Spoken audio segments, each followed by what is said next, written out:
Sir একটু মহানায়কের কথাটা বলুন, মানে যেদিনকে আমাকে গল্প করছিলেন মহানায়ক উত্তম কুমারের সম্পর্কে একটু বলুন না তোমাকে। হ্যাঁ, উত্তম কুমারের বিষয় তো আমিও জানতাম না তাকে। আচ্ছা আচ্ছা। তার কাছে সকালবেলা তখন গিয়ে বললেন যে হ্যাঁ কালকে একটা থিয়েটার দেখেছি, হ্যাঁ থিয়েটারটা অসাধারণ লেগেছে আমার, আমি থিয়েটারের ছবি করবো। উত্তম কুমার সেই সময় থিয়েটার করছিলেন না, করছিলেন না। আচ্ছা আচ্ছা আচ্ছা। বললেন তাই, কিরকম ভালো লেগেছে? হ্যাঁ হ্যাঁ। আমার সাংঘাতিক ভালো লেগেছে। আচ্ছা। আমি আজই আসতে বলেছি, এইসব কথাবার্তা হ্যাঁ বলে দিলাম। তারপরের দিন যেদিন আবার তখন লিখেছেন পাঠটার বই পড়ার জন্য, হ্যাঁ স্টুডিওর ঘরে গেছি।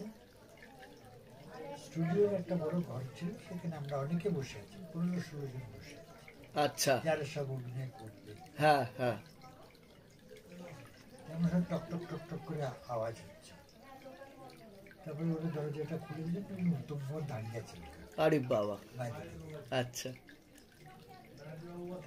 সবাই উত্তম বললেন যে সবাই এসেছেন। হ্যাঁ। তখন বাবু বললেন যে হ্যাঁ এসেছেন। তখন আপনার বয়স কেমন হবে? বয়স 40-40। বাহ বাহ। আচ্ছা। বলছে যে উনি কি এসেছেন? হ্যাঁ। খুঁজে বার করো।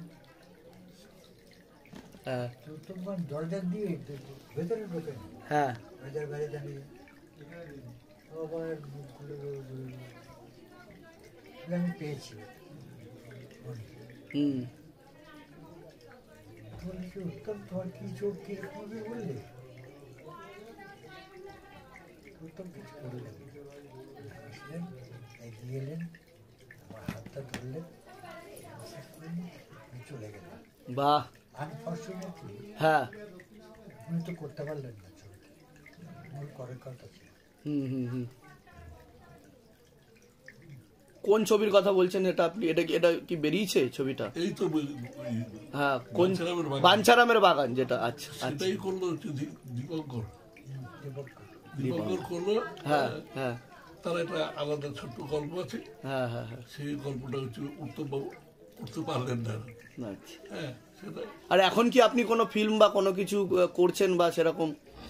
না, থিয়েটার করছে। থিয়েটার করছে। অফার কি এমনি মাঝে মধ্যে আসছে? হ্যাঁ আসে। অফার তো আসবেই, কিন্তু সেগুলোর প্রতি আপনি অতটা অগ্রসর হচ্ছেন না। যাক, ভালো। খুব আপনাদের এখানে এসে খুব ভালো লাগলো।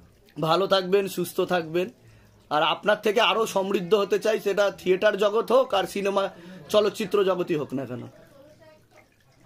আর শিবধামের কাজও যাতে ভালোভাবে এগিয়ে যেতে পারে, সেটাও আপনি শুভকামনা করে যাবেন। উনি খুব উচ্চ স্তরের গুণী শিল্পী। ঠিক আছে। একটু কিছু বলতেন যে আপনি যে আপনার জীবনের অভিজ্ঞতা যদি একটু বলতেন, এত বই করেছেন, আপনি কি কি বই করেছেন যদি একটু, সবাই জানে যদিও, তাও।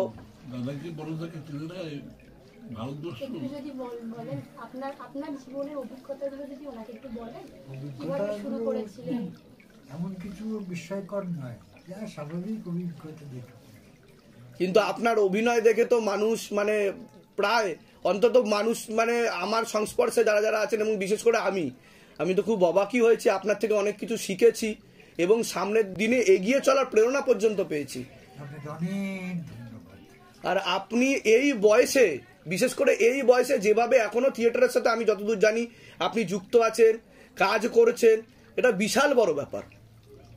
এবং আপনার মানসিক বলও আমি দেখতে পাচ্ছি, এবং এরকমই থাকা উচিত। ঠিক আছে। তা আপনি যেই বইগুলো করেছেন, মানে প্রথম দিকে যদি আপনি মানে 2 লাইন যদি বলতেন, মানে কি কি, সবাই যদিও জানে। হ্যাঁ হ্যাঁ। নাটকই তো উনি, আপনার সিনেমা যেটা আপনার নিজের ব্যক্তিগত মনে হয় সেই অভিনয় করে আপনি স্যাটিসফাইড, বা এরকম কোনো চরিত্রের সম্পর্কে যদি একটু বলেন। ওনার বিখ্যাত বই তো বাঞ্ছারামের বাগান। না, আপনার মানে কি কি করে ভালো লেগেছে আপনি যদি যা বলছেন তাই। বাঞ্ছারামের বাগান দি বেস্ট, মানে মানে উনি তো দর্শকের জায়গা থেকে দেখে বলেছেন, আপনার কোনটা করে আপনার মনে হয়েছে? এটাই ভালো লেগেছে। হ্যাঁ আচ্ছা, এছাড়া তো আপনি, আমি স্টেজে করতাম। হ্যাঁ হ্যাঁ হ্যাঁ আচ্ছা আচ্ছা, আপনি তাও কত মানে বই করেছেন, সিনেমা করেছেন এখনো অবধি? আমি গুনি তাও মানে অ্যাপ্রক্সিমেট, আনুমানিক? আনুমানিক হয়তো শর্টখানিক। আচ্ছা, আর তার মধ্যে মানে আপনার কার সাথে কাজ করে ভালো লেগেছে, মানে পরিচালকের কথা বলি, সবাই ভালো গুণী শিল্পী, কিন্তু তার মধ্যে কার সাথে আপনার মনে হয়েছে যে পরিচালক একজনের সাথেই কাজ করেছিলাম বেশি, তার সঙ্গে উনি আমাকে প্রথম নিয়ে গিয়েছিলেন, তপন সিনহা। তপন সিনহা। আচ্ছা, তপন সিনহার কোন বইটা মানে বিশেষ করে আপনাকে এখনো আপনি ও সব স্মৃতিতে আমারই বই, যা উনি করেছিলেন। যা করেছিলেন, তার মধ্যে কি বিশেষ কোনো বইয়ের কথা আপনার মনে? যেটা বললেন বাঞ্ছারামের বাড়ি। বাঞ্ছারামের বাড়ি। যাক, আপনি যে শিবধামে এসেছেন আমাদের সকলের খুবই ভালো লাগছে, আর আপনি সুস্থ থাকুন, ভালো থাকুন, আমি বারবারই বলছি, কারণ আপনার মতো গুণী শিল্পী আমাদের বাংলায় পৃথিবীতে থাকা অবশ্যই দরকার। আপনি যেটা বললেন সেই সূত্রে নয়, আমি এমনি দেখে বলছি আপনাকে হ্যাঁ, যে আপনাদের প্রচেষ্টা যা করছে এটা জয়যুক্ত হোক, ভালো হোক আপনার, এবং আপনার নাম প্রচার হোক। আমি বাবার নাম প্রচার করতে নেমেছি, ঠিক আছে, মহাদেব শিবশম্ভুর। সেইটাই। ব্যাস, মানুষের কৃপা হোক, মানুষ ভালো থাকুক, এইটুকুই কাম্য।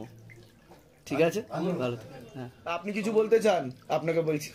না গুরুদেব, ওনার ইচ্ছা ছিল এখানে আসার। আচ্ছা আচ্ছা, ভগবানের প্রতি কিরূপ বিশ্বাস রয়েছে আপনার, সেটা আগে বলুন। ওর আমি মাপ করতে পারি না, হ্যাঁ, এরকম আছি না। ঠিক ঠিক ঠিক মাপের তার বিশ্বাস আছে। ঠিক ঠিক।